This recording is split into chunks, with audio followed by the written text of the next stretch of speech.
Hello students, आज हम लोग डिस्कस करेंगे about the basic concepts of national income. तो चलिए देखते हैं उसके बारे में। तो आज का टॉपिक है basic concepts of national income. National income के अंडर में बहुत सारे कॉन्सेप्ट्स आते हैं। हम लोग जो कॉन्सेप्ट्स आज डिस्कस करने जा रहे हैं वो टोटल 8 कॉन्सेप्ट्स होंगे। वो कौन कौन से होंगे चलिए देख लेते हैं जरा। Starting with the first one, gross domestic product.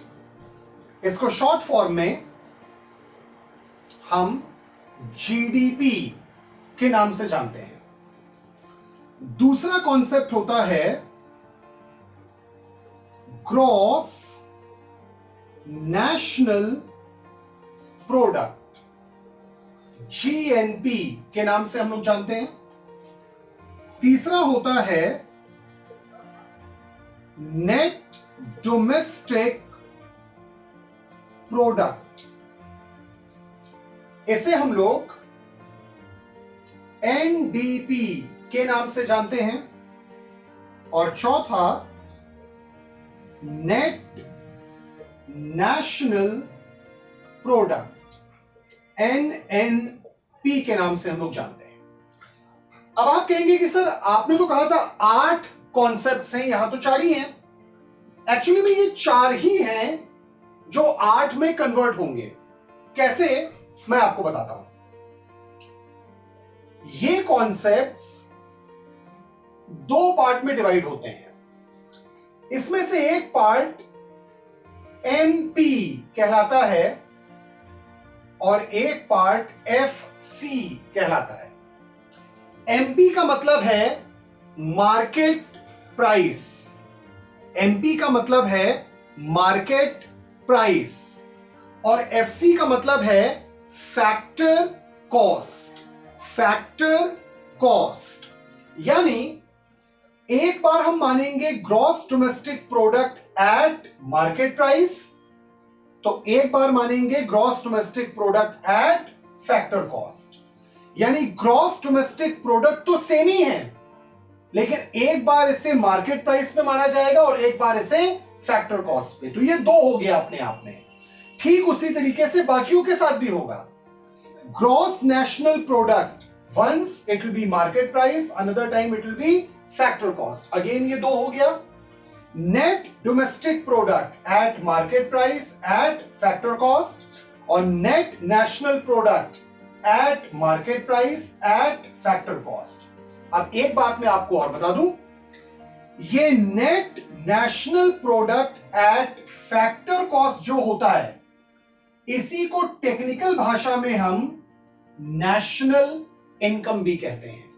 यानी ये जो नेशनल इनकम यहां पे लिखा है, टेक्निकली अगर देखा जाए तो इसका फॉर्मूला होता है एनएनपी एट एफसी, यानी net national product at factor cost. अब सवाल उठता है कि आखिर इन सारी चीजों का मतलब क्या है। ये सारे मतलब अगर मैं थ्योरेटिकली आपको ऐसे बताऊंगा तो शायद आपको कुछ भी समझ में नहीं आएगा। तो इसे समझने के लिए हमें कुछ रूल्स ऑफ कन्वर्जन सीखने पड़ेंगे। अब वो रूल्स ऑफ कन्वर्जन क्या हैं, चलिए उनको भी देख लेते हैं। लेकिन उसके पहले अगर आप चाहें तो इसका एक स्क्रीनशॉट ले लीजिएगा, तो आपके लिए रिवाइज करना थोड़ा आसान हो जाएगा। चलिए आगे बढ़ते हैं जरा। अब आते हैं जरा इनके रूल्स ऑफ कन्वर्जन क्या है। तो चलिए एक एक करके देखते हैं, इनके रूल्स ऑफ कन्वर्जन के बारे में समझते हैं कि कैसे आखिर इनको कन्वर्ट करने का काम किया जाता है। So now the topic is rules of conversion. Rules of conversion चलिए देखते हैं भाई। सबसे पहला रूल, फर्स्ट रूल, अगर हमें ग्रॉस किसी भी वैल्यू को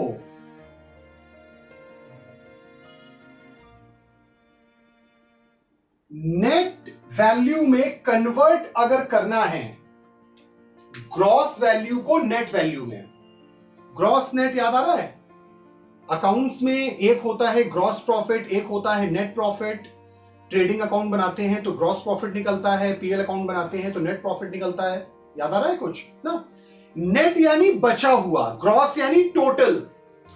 तो ग्रॉस फिगर को अगर नेट में कन्वर्ट करना है तो इसके लिए हमें करना पड़ेगा माइनस डेप्रिसिएशन। माइनस डेप्रिसिएशन याद है? डेप्रिसिएशन आप ट्रेडिंग अकाउंट में डेबिट साइड लिखते हैं या फिर पीएल अकाउंट के डेबिट साइड में, प्रॉफिट लॉस अकाउंट के डेबिट साइड में? याद आ रहा है? आप प्रॉफिट एंड लॉस अकाउंट के डेबिट साइड में लिखते हैं। यानी डेप्रिसिएशन ग्रॉस प्रॉफिट में से डिडक्ट नहीं होता, नेट प्रॉफिट निकालते समय वो डिडक्ट होता है। तो सेम वही काम हम लोगों ने यहां किया। ग्रॉस फिगर को नेट में कन्वर्ट करना है तो माइनस डेप्रिसिएशन हमें करना पड़ेगा। अब ठीक इसी का उल्टा देख लीजिए आप जरा। अगर नेट फिगर को हमें ग्रॉस में कन्वर्ट करना पड़े, ग्रॉस में कन्वर्ट करना पड़े, तब क्या करना पड़ेगा? अगर ग्रॉस से नेट पे गए तो माइनस डेप्रिसिएशन किया, तो नेट से ग्रॉस पे जाने के लिए क्या करेंगे?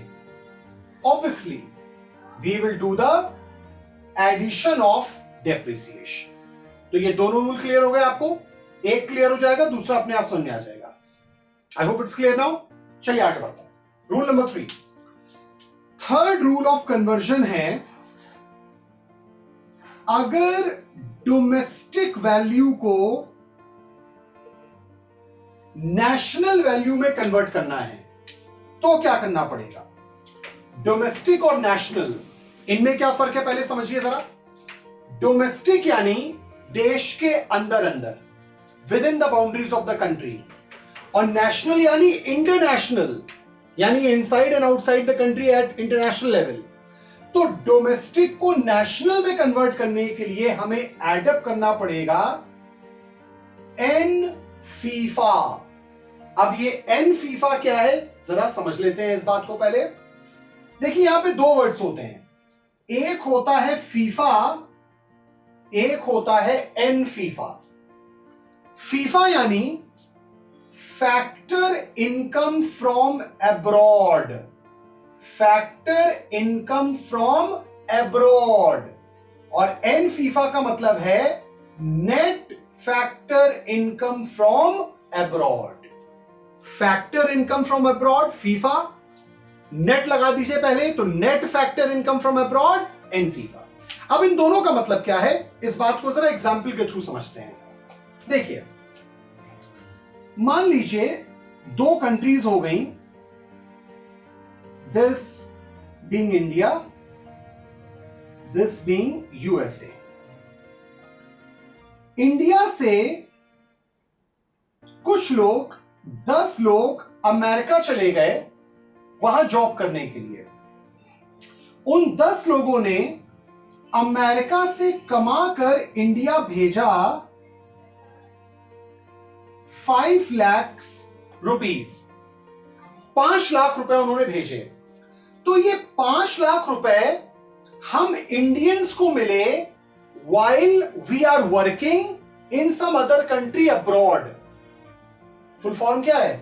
फैक्टर इनकम फ्रॉम अब्रॉड, यानी income earned by the factors while they are working abroad। यानी when Indians are working abroad, whatever they are earning while working in abroad, that income for India became factor income from abroad। यानी ये 5 लाख हमारे लिए बन गया FIFA. अब उसी तरीके से जैसे 10 इंडियन अमेरिका में जाके काम किया, उन्होंने पैसे कमाए, ऐसा भी तो हो सकता है कि कुछ अमेरिकन इंडिया में आके काम कर रहे हो। मान लेते हैं 5 अमेरिकन इंडिया आके काम किया उन्होंने, और इंडिया से उन्होंने कमा लिया 3 लाख रुपए। ये 3 लाख रुपए हमने दिए हैं फॉरेनर्स को। ये है FITA, factor income to abroad, factor income to abroad. जो पैसा आ रहा है from, factor income from abroad, और जो पैसा हमारे देश से जा रहा है that is factor income to abroad. तो इन दोनों वैल्यूज का जो डिफरेंस है, यानी FIFA minus FITA, 5 lakh minus 3 lakh, तो जो ये 2 लाख बचा ना, ये 2 लाख कहलाएगा N FIFA, net factor income from abroad. तो जब आप ये net factor income from abroad जोड़ देते हैं डोमेस्टिक वैल्यू में, तो वो डोमेस्टिक वैल्यू नेशनल वैल्यू में कन्वर्ट हो जाती है। आई होप आपको समझ में आ गया। चलिए आगे। अब जैसे हमने डोमेस्टिक को नेशनल में कन्वर्ट किया, ठीक उसी तरीके से अगर हमें नेशनल वैल्यू को डोमेस्टिक में कन्वर्ट करना पड़े, तब क्या करना होगा? उल्टा कर लीजिए, यानी कि प्लस एन फीफा की जगह माइनस एन फीफा। किसी किसी बुक में ये एन फीफा की जगह एन फिया भी दिया होगा, तो कंफ्यूज मत होइएगा, इसका मतलब एक ही होता है। यहां पे एफ वर्ड हटा दिया जाता है फ्रॉम, तो उससे कोई फर्क नहीं पड़ता, प्रोनाउंस इसको भी वही करेंगे, net factor income from abroad. चलिए आगे बढ़ते हैं। अब आते हैं rule number, conversion rule number 5 के ऊपर। याद होगा हमने एमपी और एफसी पढ़ा था। तो अगर एमपी यानी मार्केट प्राइस को एफसी यानी फैक्टर कॉस्ट में कन्वर्ट करना है हमको, तो क्या करना पड़ेगा? पहले तो यह समझ लीजिए कि आखिर मार्केट प्राइस और फैक्टर कॉस्ट है क्या। दोनों की मीनिंग दोनों के नाम में छिपी है। मार्केट प्राइस नाम से समझ में आ रहा है, price which is prevailing in the market.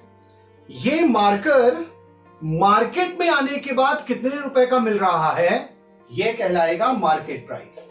Factor cost, cost at the factory, सामान को बनाते समय ये कितने रुपए का था जब ये फैक्ट्री में था। ये मार्कर फैक्ट्री में शायद 20 रुपए का रहा होगा, मार्केट में आने के बाद इसमें बहुत सारे टैक्सेस वगैरह जुड़े होंगे, इसलिए इसका प्राइस 25 रुपए 30 रुपए हो गया। तो फैक्टर कॉस्ट हो गया फैक्ट्री में आने वाली खर्चे, और मार्केट प्राइस यानी मार्केट में आने के बाद उसकी कीमत। तो मार्केट प्राइस को अगर फैक्टर कॉस्ट में कन्वर्ट करना है तो हमें माइनस करना पड़ेगा एनआईटी।